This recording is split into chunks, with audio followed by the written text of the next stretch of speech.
Hi, everybody, and welcome to episode 10 of hashtag Blown Talk. TJ and I were doing a double duty today, and we just did our podcast, episode 9, with Delaney, and now we have our special guest, Joey, for episode 10. Joey, nice to meet you. Hey, guys. Nice to meet you guys. And, of course, I'm here with my trusty co-host, TJ.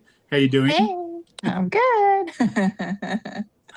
We had to scramble in and do a couple of pre-recorded episodes ahead of Memorial Day weekend so we could all go barbecue and boating and travel and have a little bit of fun. Yes. Oh, yeah, for sure.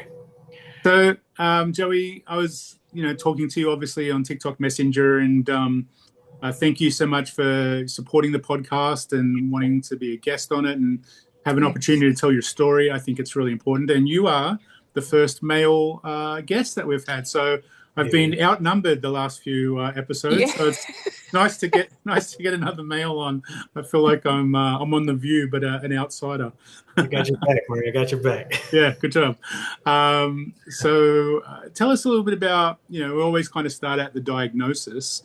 Tell us about your journey to the diagnosis.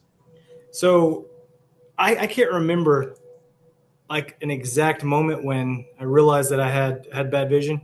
I remember being around like 10 or 11 years old, and I don't think I've ever told anybody this, but I remember laying on the floor at my grandma's house and looking at the ceiling. She had white popcorn ceilings, and it looked like things were crawling all over the ceilings, like little. I know that they weren't, because when I told someone about it, they looked at me crazy. So you had a little bit too much sugar that day, Joey. Go easy on the snacks. Possibly. So that's kind of like the earliest I remember something being kind of weird, but I never thought about it, never crossed my mind until my sophomore year in high school. I was a good student. I was always the first one to raise my hand to read out of the book when the teacher would call on us, and I left for summer break my sophomore year. When I came back junior year, I couldn't see the textbooks anymore. And I really knew something was going on. I just thought I needed glasses. And I put it off going to the doctor. I really didn't even tell my parents that I had something going on until I tried to get my license. I was 18. I was a senior, and I failed the driving test. I couldn't see the driving test. So yeah. Finally went to go try to get glasses. I got glasses and was able to pass the test to get my license with my glasses. Okay. But even the doctor was like, something else is going on. So I guess the year after I graduated was probably 2007. I went and saw a retina specialist, and they diagnosed me with Stargardt's. So, that journey, you're feeding in a little bit to the ableism and sighted community where glasses has helped. So tell us about like just going through that driving test and going back with your glasses.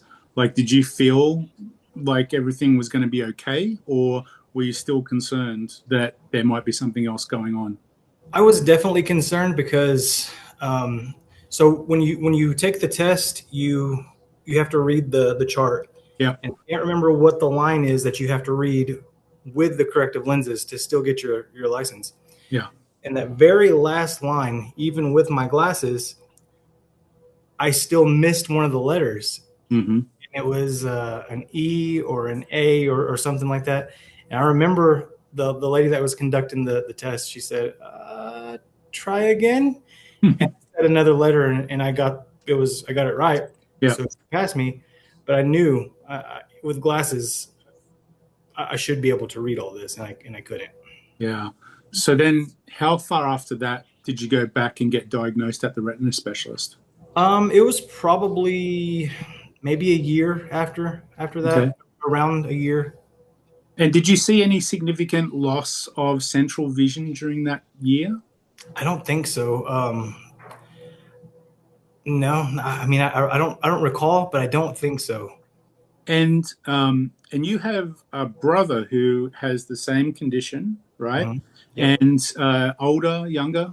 He's younger. He's 4 years younger than I am. Okay. And was that a progressive thing as well? So he didn't find out about his until you found out about yours, or different times for diagnosis? Yeah, I think we got diagnosed around the same time. Him maybe a little after, but it was, I realized that I had something going on. He Yeah. realized he had something going on. We lived Yeah. in a really, really small town, so there wasn't much. I mean, there wasn't anything. I mean, nobody knew. Yeah. And you told me that you had another student at your high school with the same condition, but you didn't actually know about that at the time. It's quite rare for three Yeah. guardians to be in a school together in a small town. That's a Yeah. Well, we had so in the school that I went to, it was pre-K through 12 in one campus, right. and we averaged probably 20 students per class, so maybe 240 kids for the whole school. Yeah. And three of us in one school, and I didn't even know the other guy had Stargardt's until after I graduated. Right. Yeah. And so, TJ, do you want to talk about again, that genealogical pathway? Was there any history in your family? Not that I know of, man. No, not that I know of. That's crazy. After you got diagnosed, when they confirmed it, did they decide to do any sort of genetic things to pinpoint mutations or anything like that? Or just in general, was it, this is what you have? It was definitely more of like, hey, this is what you have. But my problem was the only thing that I focused on when they said that you have something going on was that you have an incurable eye disease, and Eye disease. one day you're going to lose your vision. And from that moment on, I was angry and I was hurt. Yes. I was upset, So Yes. had they wanted to do, so I remember asking them, is there anything that I can do? Is there any? And they said no. So I gave up. Yeah. Well, if there's nothing that I can do, what's the point of, I didn't, yeah, I get it. Yeah, I completely understand that. Yeah, it's so I was along a similar path in the same. I grew up in a very small, I still live in a very small town. Same concept. We had maybe 20 people in our class. We were kindergarten through 12th, all the way up and that sort of thing. I did not know anyone, which hindsight now with my retinitis pigmentosa, of course, the first thing that we usually lose are our ability to see at night. So, but I didn't realize that was a problem. I didn't think anyone could not see in the dark. Like I just thought that it was normal to not be able to see in the dark, and so you don't talk about those kind of things in your teenage years, like, when you're hanging out, can you see that over there? You don't really talk about that sort of thing, right? So I kind of just went with the crowd and would wait for someone else to, if we were in a very dark area, wait for someone else to go first and I would follow. And so that sort of thing. So it wasn't until I turned 40 and I went in for what I thought I needed glasses to learn the same, that I had retinitis pigmentosa. I was told, completely blindsided. I was told the same thing. There's no cure, there's no treatment, and at that time that was profoundly true. I was also very angry, but so I'm in healthcare. My brain went to automatically, this doesn't sit right with me. There's got to be something going on. What's going on out here? There's got to be more advanced treatments or things that are being investigated outside of where I live, Right. So I started expanding. But luckily my eye doctor did recommend the genetic testing for me because there were so many different mutations. And he said, listen, they may or may not find your specific gene. Let's do it. I have no family history of it at all. Let's see if we can find it, and we'll put you in a database. And that way, if anything comes to fruition, we can, have it'll be at your disposal and you can decide whether or not you want to participate.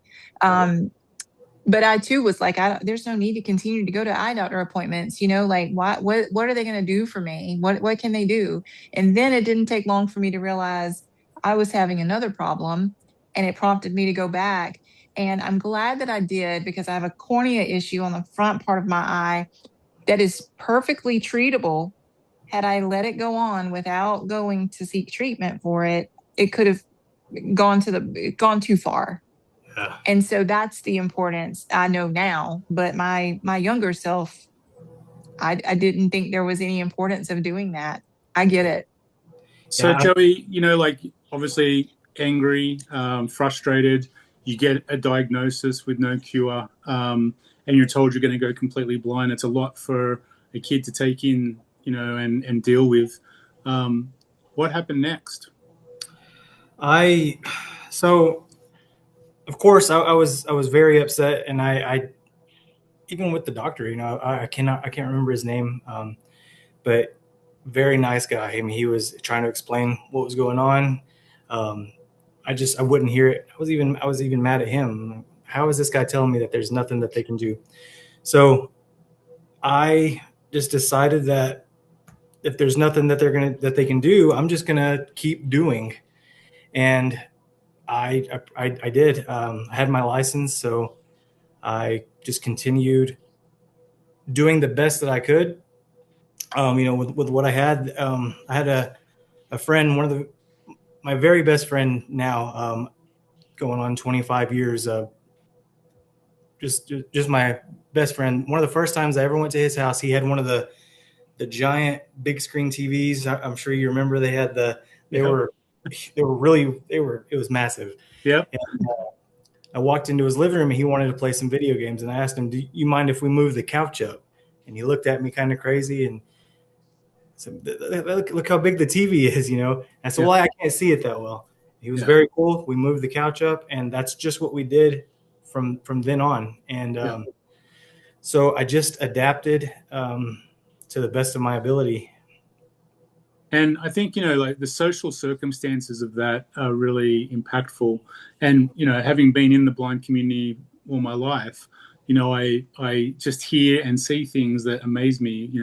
Talk about video games. There's a totally blind guy here in the United States who learned every sound correlating to, I think it's either Mortal Kombat or Street Fighter as a video game.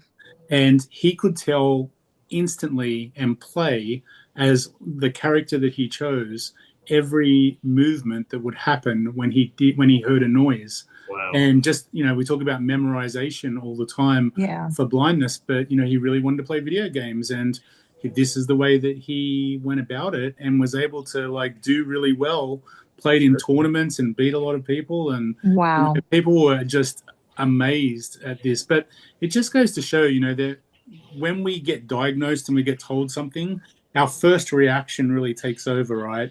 That anger and, it's hopeless and I can't do anything and everything's going to change and I'll never be the same. But, you find people in your life that you can adapt things with and still be a part of what you want to do and still do the things that you enjoy doing. And I think that's a really good message, that you just talked about, Joey, because having the courage to explain a little bit to people, it's tough. We do it all the time. We get sick of it a lot. But then you find somebody who does understand and who appreciates, and then, you feel a lot more whole with that person than you would being in isolation and not have, advocated or not have explained. And so I'm glad that you brought that up because it's a point that we don't really talk about too much. And I think it's important. How about you, TJ? Were you in that situation where you had to, explain the change to somebody and they took it really well and you felt like, nothing was a big deal around that person? Yes, for sure. And she still is one of my, she's my best friend. And there's two actually that I know at any point in time when I was diagnosed, that was aside from Lee, coming and being with me during that to know about it and then facing our families. She was my next phone call, and then the other one. So June and Dawn actually were the two that were my go-to people. And I knew that if things got bad and when things did get bad for me, they were there to support me no matter what. And I didn't hesitate. When we talked, I guess when we spoke to Delaney, one of the biggest problems she had was asking for that help and asking outside of your comfort zone of your people in your house, your family, and that sort of thing. For me, that's hard also. I struggled with asking my family. I am so very independent.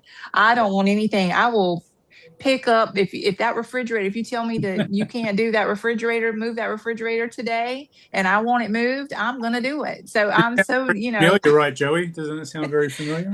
Yeah, for sure. My wife just had yeah. arm surgery where she had a carpal tunnel and her medial tunnel operated on, and she's not allowed to lift anything. And she was in a cast for like 6 weeks. And I was very adamant with her because I know she's exactly that person. And as soon as she got out of a car, she's lifting things. Oh, my arm's sore again. I'm like, really? Really? Why is this thing happening, right? So it's a constant thing, and it just goes to show, like we talk Yeah. about blindness, low vision, but it's any disability, right? It's any time you can't Right. do something that you normally would do and you have to change.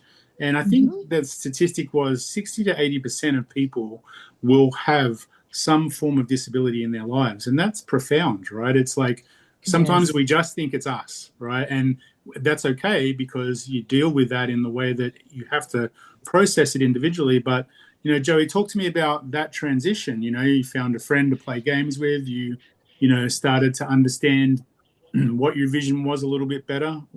What was the aha moment where you stopped driving? That's a good question. So I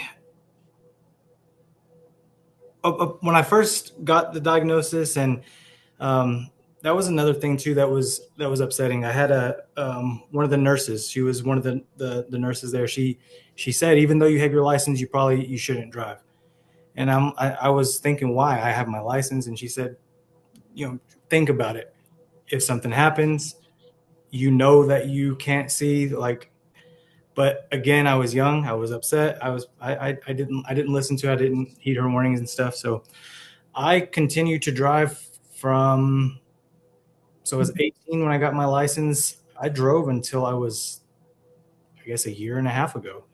Wow. I continued driving. I continued working. I worked on many jobs. I drove heavy machinery. Front end loaders and the tractors that you see mow the sides of the roads. I did all that kind of thing. Wow. And luckily, we lived in such of a small town. I mean, it was mostly dirt roads, so Right. I could still drive down to the store with confidence. That driving 25 miles an hour. Yeah. But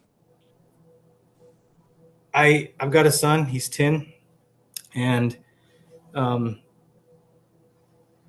I decided that it's just not a good idea, even these short distances, to drive. Not with him in the car, or not even myself. If something happens to me, then I don't want him to grow up, without a dad. So I traded my truck for a golf cart. There you go. Still, but it was a lot safer. We could just kind of drive around the little town and stuff. So I decided no more driving. I'm going to give my wife, let her take the reins. She drives from here on out. So Yeah. It's a hard thing, I think. It's definitely, I mean, we've all driven, and so I think we can relate to what that is. And it's not so much the driving, it's the independence that it gives you. It doesn't matter if you're in the driver's seat or you're in the passenger seat if you're in a car going somewhere, but it's that independence of feeling trapped in a house or a property where you don't have the ability to go anywhere or do anything that you want to do. That was one of the things about the independence is we lived in such a small town. I mean, it was 30 minutes to the closest grocery store. Yeah. If I wanted to go to McDonald's, it was 25, 30 minutes. So that little town was kind of terrible for me in that sense, because I was completely dependent on anybody. If I needed to go get a prescription, I had to ask for help. Yeah. So recently moved to a bigger city. Yeah. Public transportation. There's adequate sidewalks to many places. It's almost gets the independence back. It's we were just talking about that in the last podcast that we did with Delaney, Yes. where I saw a lady who's on TikTok with us in the community, and she was talking about being 30 and she moved to Washington, D.C. because she wanted to work independently and catch the metro train, and she made that conscious choice. You know, growing up in Sydney in Australia, we've got a very robust transport system, lots of train networks and light rails and ferries and anything you can think of to catch anywhere and go anywhere. And so I never had that problem growing up. Driving wasn't a big deal until I came to the States. And I just had my first cataract surgery and my cataract removed.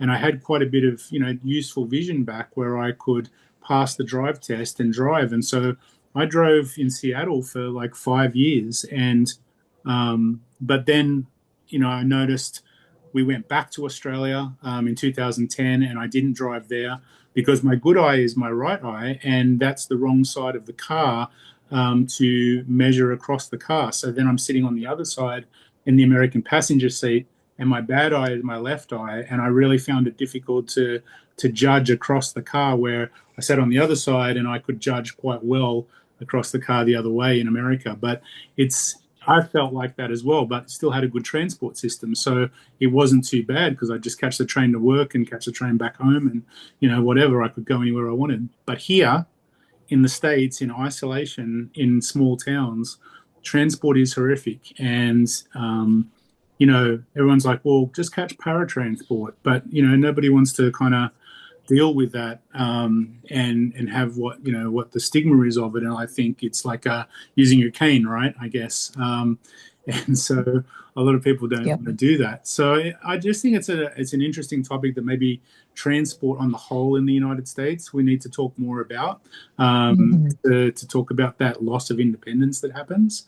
I think that's a really powerful thing. So I'm glad that you talked about that. And what was that determining factor in moving? Was it just the isolation part? There was a lot. So the little town, it was very small. I don't feel like that there was enough. I went to school my whole school career in this little town, and I never had anybody to help. I also didn't tell people, hey, I need help. Yeah. But I think even if I was to have told someone, I can't see there wasn't enough help for me to succeed. Yeah. Having a 10-year-old son, we just wanted somewhere where he had more of an opportunity to succeed. We wanted him to have all the opportunities that I didn't have. Luckily, we've had him tested, and he does not have he carries the gene, but he does not have Stargardt's. Right. So he's okay in that aspect, but it was just a small town, not enough options. Yeah. I wanted him to be able to expand, a little bit more opportunities than I had. And also so that you could join him on things like if the two of you guys wanted to go hang out and wanted to go somewhere, you could go, right? You have the ability to be able to go and navigate it together and be able to do things. That's also. And we do. He's wonderful. So we actually have a main event that's walking distance, a Target, a Sam's Club, numerous little. There's a McDonald's and a Brahms, and a lot just within walking distance. And when we go out, I actually bought a scooter, an electric scooter. So we scooter around, and go. But when we walk, there'll be places where it'll be a crossing, and he'll put his hand out and he'll look for me, and he's great. That's awesome. Yeah. So you guys are in a similar position where, you found out about your diagnosis, and then, kind of immediately thought about when you had kids to test them. Tell me about that journey, because I think that's a really powerful thing for parents to understand. And again, we haven't really talked a lot about that on this podcast. And so I think a lot of people are going to get a lot out of that. Joey, tell me first about your experience, and then TJ, tell me about the things that you went through when, you did genetic testing. Sure. So, like I said, I feel like I wasted a lot of my life just not knowing how to deal with what I was going through. Yeah. And not asking for the help. So when I knew that there was a chance that my son could have the same thing that I had, I think he was 6 or 7, maybe I think 6 when we had him tested. But I wanted to get everything done as early as possible. So if he did have the same thing that I had, the Stargardts, that we could attack it right away. That way he never had any issues succeeding in life. When another thing is, when I got diagnosed, I don't feel like there was a lot of accessible technology. And I do remember some of the technology that was available. To me, it was just hard to use. And with the advances in technology and all the things that are available to us now, I felt like if he had the issue and he started using this stuff now, that it would just be like second nature. When he's older, he would never have to think about it. This is just what he knew.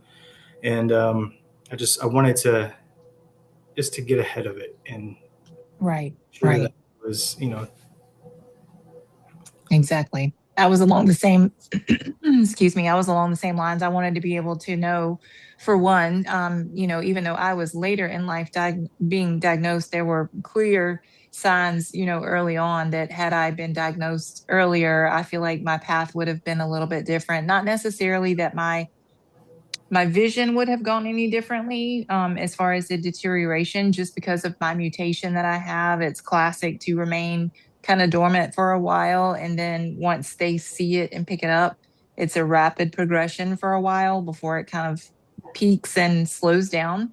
Um, but I didn't know, because there were so many different mutations of it, if my daughter would have, been able to have a different mutation than mine, and if it would have gone made differently. And she needed glasses earlier in life than what I did. So, it was something in the back of my mind. And of course, we did have her tested. She is a carrier. Um, but she's not positive for it at all. And I've seen parents on TikTok, because TikTok is the only way that I've gotten in touch with anyone else in the vision impaired community. I didn't know anybody else who was blind at all. I didn't know anybody who was going through, I certainly didn't know anybody with retinitis pigmentosa. yes. You know, I see other parents now who've struggled with whether or not they want to find out, if they want to allow their children to make that decision for themselves. And every situation is different and people deal with it differently. But I'm with you. If she was definitely going to have the same path as me, I wanted to catch it early, and I wanted to get her the resources that she needed to be successful, because I knew she had, she was only like 13. So it was important to know. I felt like it wouldn't have changed anything, but except for how much I had to fight for resources for her, that would be the only thing, Right. I think you guys make some good points around technology. I was at a big state convention on the weekend, and we were talking about AI as the master topic. And our keynote speaker was the CEO of Be My Eyes, which is an app that you can use to help yourself get around. I'm doing a video series on my TikTok channel now. I think I've 5 in of just minute-long clips that he did in the keynote. One of the things he talks about is the future is very bright for people with blindness and low vision as far as technology Yes. goes. Some of the things that we struggled with, and we're probably of reasonably similar age, that we just didn't have. And I remember being in high school and them, just having that big, massive magnifier to be able to help. And then they started doing computer stuff, but it was still primitive. If I had a camera that I had to run along a book that would come in one line across a laptop, and just trying to keep up with work and trying to keep up with understanding like how to function in the workplace when I got a job. Like those were challenges that today's youth just can't even appreciate. Of the Yeah, iPad exactly. and large print and JAWS and all this good stuff, that it's so much easier. And I feel like in the future, it's going to be easier as well. And so, what I would say to parents is, yes, these things are very relevant. And these are things that, of course, we're all going to think about as, potential parents. But I would say that the life of a person with blindness and low vision is going to be a lot more easier than we ever had it. And so, again, we always think about the worst case scenarios in disability for anything that happens. And even if we're in the community, we still think about, oh, what happens if my child's completely blind? How am I going to start the journey and deal with that? There are so many more options now, and things with occupational therapy and vision therapists and a whole range of different people that help and support. And so I think, the future is going to be bright, even for us oldies that can adapt. Exactly. And we're using new things all the time. Yes, I'm enjoying technology. And I got so frustrated when I got home earlier because my phone rang and I had taken my AirPods out to let them charge. And I had my Bluetooth off my phone. And I was actually having to have a conversation while I was walking around holding my phone. And I was like, this is terrible. I don't want to do this anymore. I know, right? Sometimes because I used to have a corporate job, and I used to, you'd go and see clients all day, and then you'd come back to the hotel and there's like 160 emails for you. And you're like, oh my gosh, I wish that I worked never catch up. the 50s where I could just call in from a payphone and not have email, right? So exactly. It's good and bad. Sometimes the good outweighs the bad. But, it's pretty impressive, Joey, that you were able to last for that long, just, doing that kind of stuff and driving. I mean, it's kind of a credit to your tenacity to stay the course. In that, what feelings were you feeling when you would know, obviously, that your vision was decreasing and it was getting, more kind of dangerous to be able to do that stuff? Like internally, how are you feeling about that process? And did you reach out at any point to agencies or orientation mobility instructors or, anything like that for support? Yeah. A few years after my diagnosis, it had maybe been 10 years or so after, I wanted to try to go back to college or go to college. So I believe it was DARS at the time was the company, and they set me up with a computer and a CCTV and a lot of stuff that potentially could have been very helpful, but I was still in that mindset that I don't need all of this stuff. I turned down cane training, and I turned down, I can't even tell you what all I turned down. The computer they gave me was equipped with the, I think it was JAWS or JAWS. Yeah. So they gave me every opportunity to succeed, but I was still stubborn, and I don't need all this stuff. I don't want to be I didn't want to be the kid. Well, I wasn't a kid at that time, but I didn't want to be the student in college with this giant CCTV at my desk trying to read this textbook. And so again, with that mentality, I didn't use any of it. I didn't use any of it to my advantage. And I continued to go to, just to attempt to do things by myself without any of this technology. And it's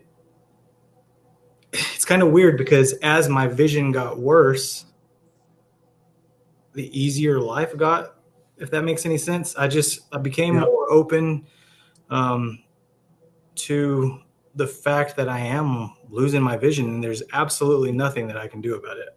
Yeah. All I can do is I can either continue to try to do life without pretending like I don't have a disability, or I can, start letting people know. I can start asking for help. I married a wonderful woman. She's been my biggest support system, just by far. She's amazing, and she kind of was open to like, hey, if we can drive, I'll take you to these appointments. She's just been wonderful. Yeah. So just over the years, especially the past couple of years, I've been open to telling people I can't what see. you need. Well, even the fact I can't see. Going to work every day, there was people that had no idea that I couldn't see because I would just I would just mask it so well. Yeah. And I feel like I could still mask it well enough to probably get by and fool a lot of Well, people. you've done it for so long, right? It's probably second nature, and you just slip right back into it, right? Is like we all do, I think, in certain circumstances when we have to, is we adapt, and we have that default mask that we just put on, and everybody in the community has it to a degree. And I just, I think your story is good because I see so many students coming through who don't want to stand out in school, don't want to use any assistive technology. And I say to them, I'm like, I get it.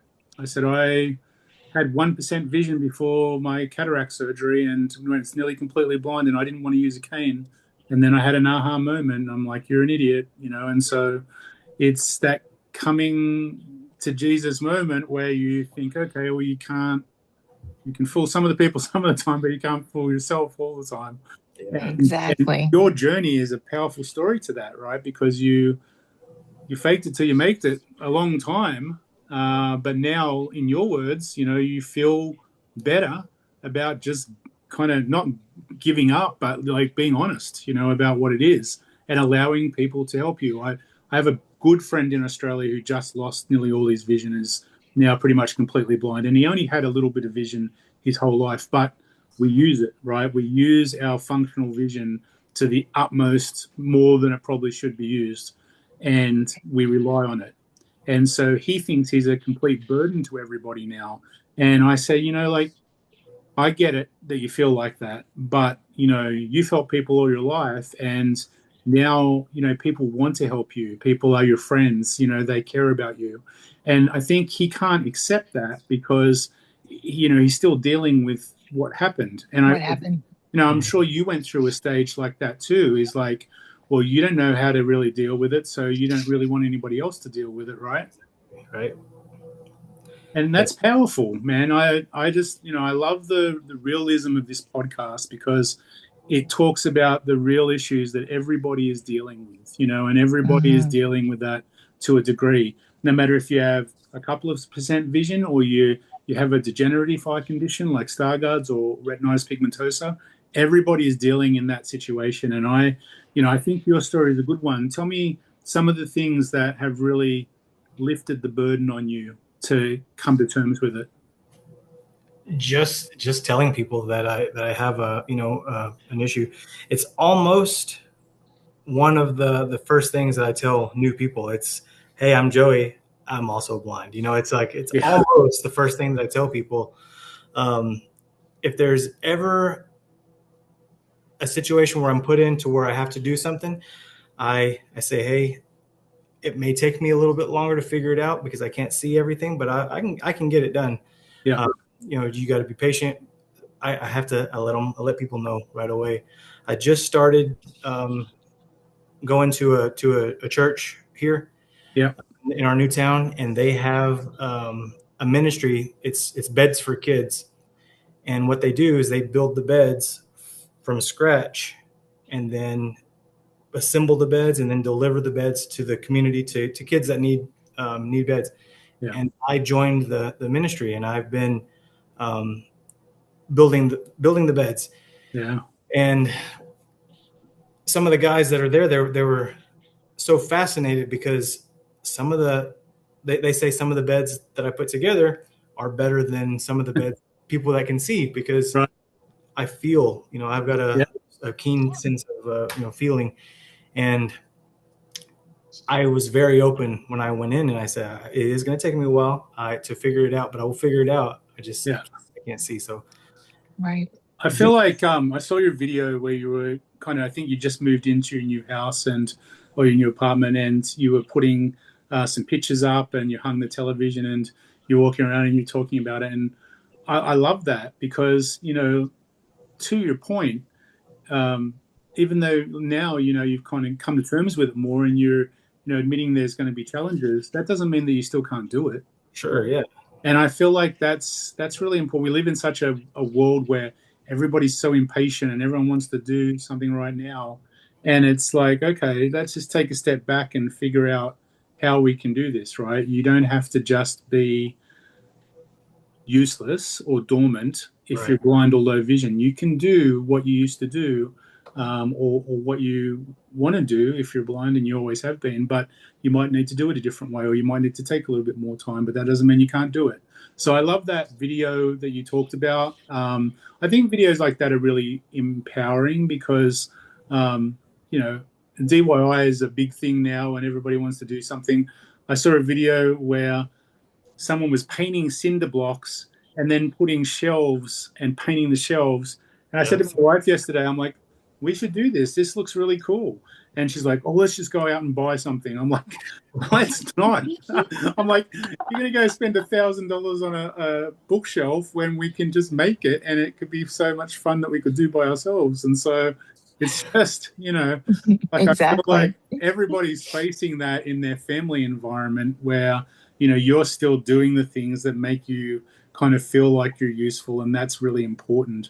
And TJ, you're the same, right? Like you had that big shed project, and you got in and you did a whole bunch of stuff and put tables together, and you know all these things. Like it's good for everybody to feel that. I think. Tell me about like that for you.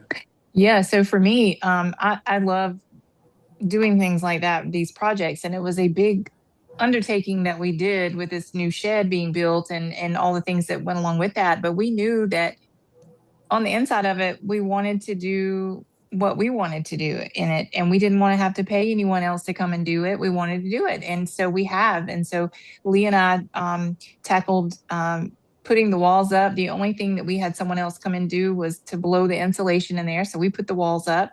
You know, we have done every bit of the lighting in there jointly, and we built a bar out there, and he would take measurements. I would mark the boards, you know, my central vision and being close. I can do that. It saved, you know, from us going back and forth and that sort of stuff. And then once we got it built, I said, I want to stain the bottom part of it a certain, you know, with a different stain. I said, do you trust me to do the staining on that? And he said, yeah, but if you put a big, like, something on the concrete up underneath it, you know, because I know you're going to trip over something and spill it everywhere. But I did it, you know, but I still, I mean, I love doing things like that. I love still being independent. And I know from a male perspective, of course, I can't relate to how you guys feel, but I am married to someone who is very much, he has the need to be a provider, and that is him. Like his role is to provide. His role is to get up every day. He takes care of my needs. You know, I still work, but he's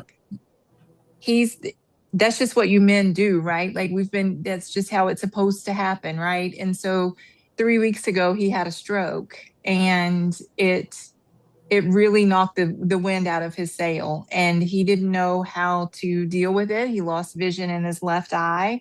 And then his right eye was wasn't working right. So it really took a toll on him. I think now in hindsight now, it gave him a little bit better perspective as to how I live every day and how much it takes for me to live every day, to get through the day, constantly scanning and looking and making sure that I'm not missing something, missing a step, missing this, missing that. But for him, it was huge in the fact that he is supposed to take me everywhere. He is supposed to be my driver. He is supposed to be my provider. He's the one. And he couldn't do that.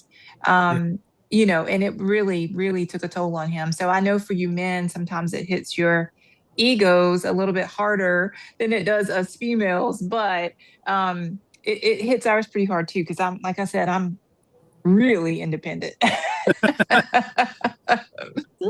But you know, I think your point about, you know, finding a church that you're doing, and you know, that's amazing. I love that. The kids, like, that's great.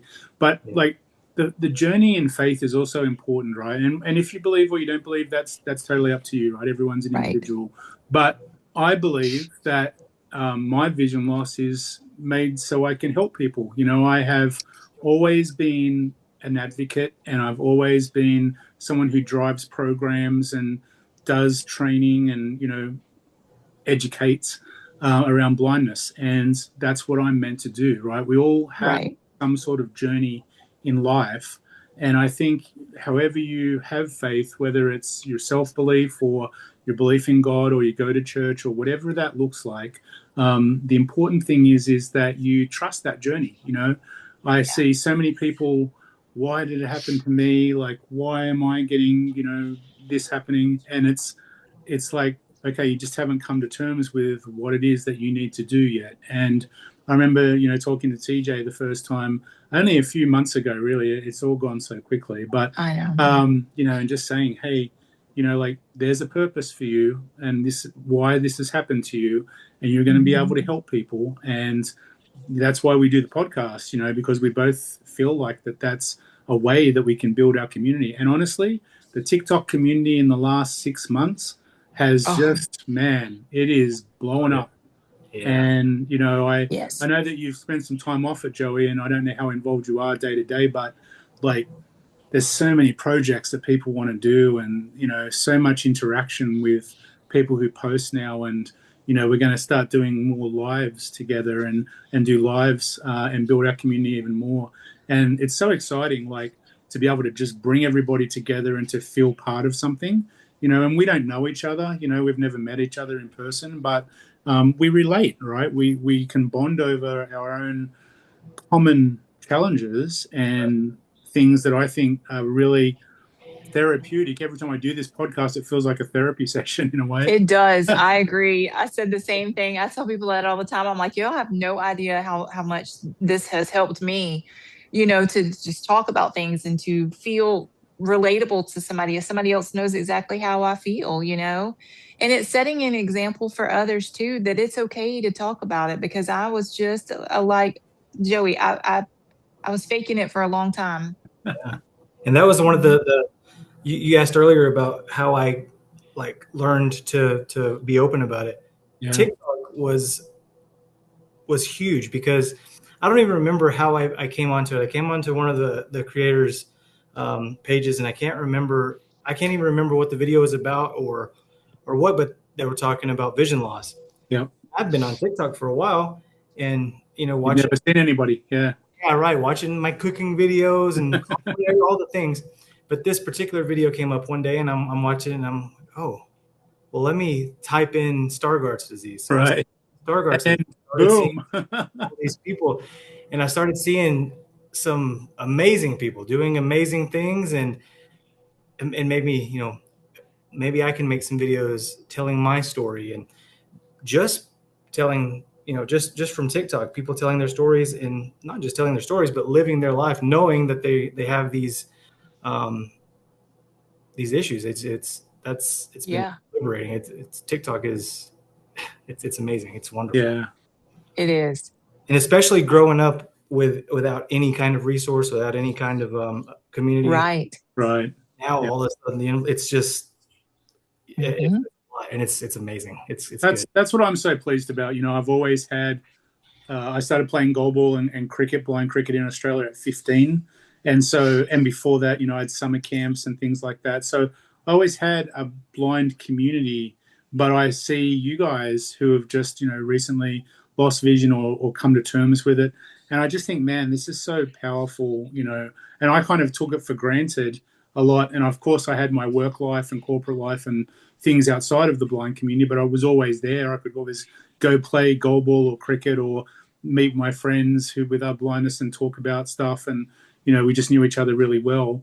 And I had that for so long that I think I took it for granted. And then, you know, when I came back here and didn't have that anymore, and I was isolated in a town, I was like, okay, this is kind of crappy. You know, what can I do to connect with people again? And so it's been great for me too. And I just love the people. Everybody has a different story, and everybody has different videos that resonates with other people and talks about their journey. And I love that a lot. I can't wait until we start doing lives together and get people in the same chat rooms and, you know, start to have in-person meetings and do stuff together. I just think like that's going to be so therapeutic for everybody. Sure. Me too. And it's nice, like if there's other people that like myself that didn't even know that TikTok was a thing. I wish that there was a way to advertise, like I'm sure that there is, but if, just jump Yeah. on and search. There's a group, like obviously we're Blind Talk, but I think there's a group called Visually Impaired TikTok. And when I post sometimes, or I put visually impaired as a tagline, this visually impaired TikTok group comes up. And I wonder if they live in isolation from the Blind Talk community. That would be amazing, right? Funnily enough, I was scrolling through. It was like 6:30 in the morning. I woke up early and I was like just checking messages. And then I came across this room of this guy in Australia that I used to play cricket with, blind cricket. And I'm like, is that this person? And he's like, doing this music stream. He's got 15 people in his chat. They're all in the boxes.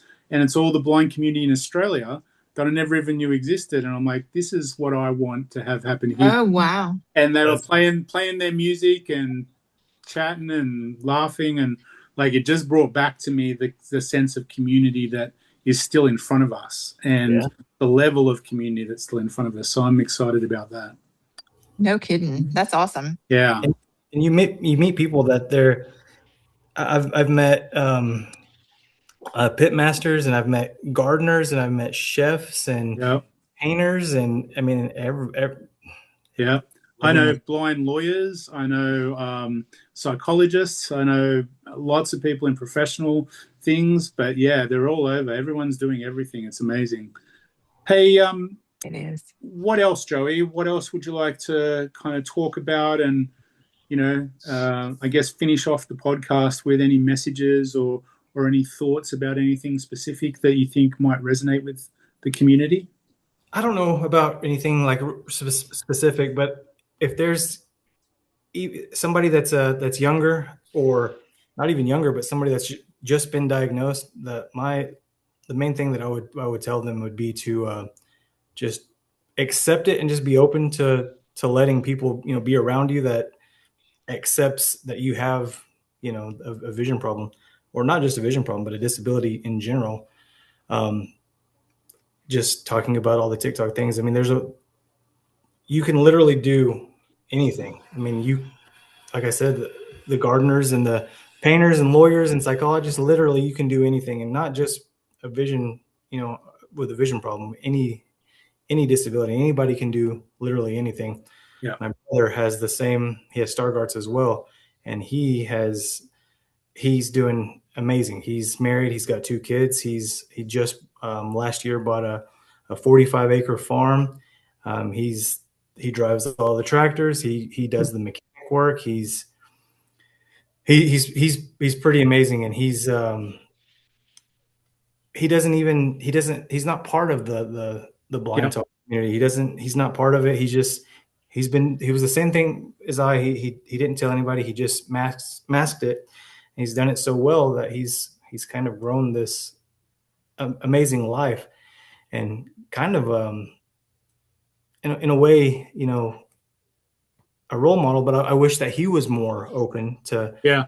If more people could see what he's doing, it's just like, wow, I could, maybe one day do that. So yeah, it's important to talk about it because so many, especially younger blind people and people with blindness and low vision, they don't see the successes. They don't see what you can do. And so they limit themselves because they don't see others like them. And so it is important to be able to talk about the successes that we all have and done and do. And so, yeah, it'd be great to be able to have your brother talk about those things and share those achievements.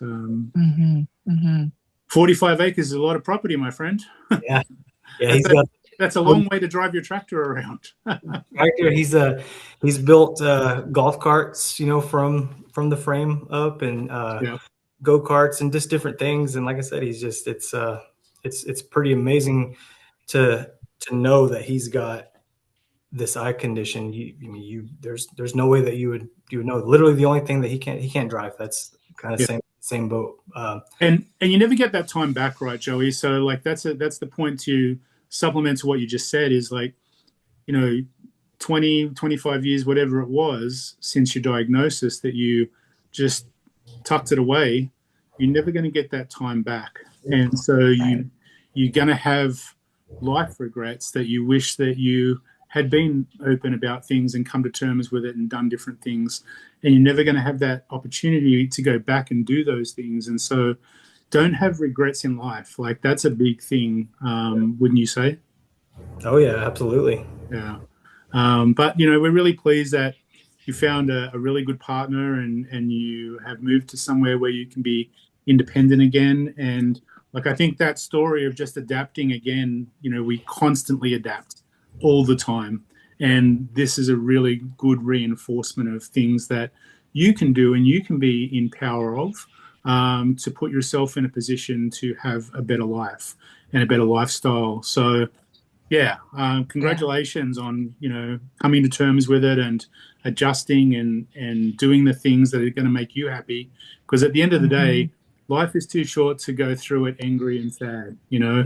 We need to support each other, and we need to have faith that if we make change, it's for the better. And sometimes when we make changes, we're concerned and worried about the outcome. We don't know what's going to happen. But again, for me, coming back to faith, I just give it up, and whatever is meant to be is going to meant to be happening.